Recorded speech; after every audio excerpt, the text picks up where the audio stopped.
DJ বক্সের শব্দে অতিষ্ঠ পরিবারের আরতি। তো আমার বাড়িতে একটা ছোট বাচ্চা আছে, প্রিম্যাচিওর বাচ্চা, যার বয়স হচ্ছে 1 মাস। ঠিক আছে, তো আমাদের পাশের পাড়ায় ভীষণ উচ্চস্বরে ডিজে বক্স বাজানো হচ্ছে। সকাল থেকে আমরা বিভিন্ন অবজেকশন জানিয়েছি। আমাদের পঞ্চায়েতের যিনি মেম্বার আছেন, আমাদের পঞ্চায়েতের সভাপতি, আমাদের এলাকার সিভিক পুলিশ, প্লাস আমাদের যে সিভিকের সমস্ত ডিপার্টমেন্টে যিনি কন্ট্রোল করেন মিস্টার চন্দ্রবাবু, ঠিক আছে, আমি সকলকে জানিয়েছি, সকাল থেকে কোনো সমাধান পাইনি। পাড়ায় চলছে কালী পুজো, উচ্চস্বরে বাজছে ডিজে। এদিকে বাড়িতে সদ্যজাত শিশু ও তার মা। শিশুর বয়স সবেমাত্র 1 মাস। জন্মানোর পর থেকে নিয়মিত চিকিৎসা চলছে তার। প্রিম্যাচুয়ার শিশুর জন্ম নেওয়ায় এদিকে অসুস্থ রয়েছেন শিশুর মা। পাড়ায় কালী পুজোর বক্সের শব্দে ওষ্ঠাগত প্রাণ। অভিযোগ, পুজো কমিটি ও প্রশাসনে জানিয়েও বন্ধ করা যায়নি শব্দদানবের চিৎকার। ঘটনা দাসপুর থানার দুধকুমড়া পশ্চিম পাড়া এলাকায়।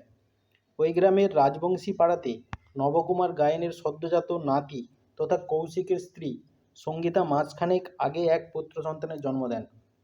বাড়িতে ওই ছোট্ট শিশু, সঙ্গে শিশুর অসুস্থ ও দুর্বল মা। তাই পাড়ার কালী পুজো কমিটির কাছে ধীরে বক্স বাজানোর অনুরোধ জানানো হয়। তবে সে কথায় কর্ণপাত করেনি, উল্টে বক্সের শব্দ বাড়িয়ে দেওয়া হয়েছে বলে অভিযোগ।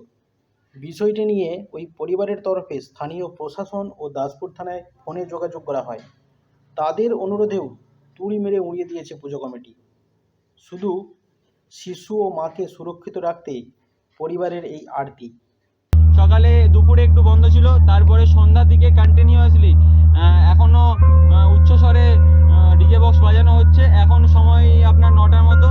ঠিক আছে, তো এখনও বক্স বাজানো হচ্ছে। থানাতে বারবার ফোন করেছি, থানার বড়োবাবুকেও ফোন করেছি, থানার সেজবাবুর সাথে কথা হয়েছে। ঠিক আছে, তো এখনও পর্যন্ত কোনো সমাধান আমরা পাইনি। ঠিক আছে, তো থানা থেকে ফোন করলাম একবার, তারা বললো পুলিশ ফোর্স বাড়াচ্ছে। অনেকক্ষণ, প্রায় 1 ঘন্টার মতো হয়ে গেছে, এখনও পর্যন্ত পুলিশ ফোর্স এসে পৌঁছায়নি। ঠিক আছে, তো বাচ্চা এখনও পর্যন্ত ভীষণ অসুস্থ। বাচ্চা 1 মাসের মতো পিজিতে ভর্তি ছিল। এখনও বাচ্চাকে বারবার সপ্তাহে 2-3 বার ডাক্তার দেখাতে নিয়ে যেতে হয় পিজি। আর তার মাও ভীষণ অসুস্থ। বাচ্চা ডেলিভারি হওয়ার পরে বাচ্চার একটা বড় সড়ো রোগ দেখা দেয়। তো আমরা পাশের পাড়ায় বিভিন্ন অবজেকশন জানানোর পরেও আমরা কোনো সমাধান পাইনি। ঠিক আছে, তো আমাদের পাশের পাড়া হচ্ছে দুধকুমড়া পশ্চিম পাড়া বলে, ওখানে কালী পুজো হচ্ছে।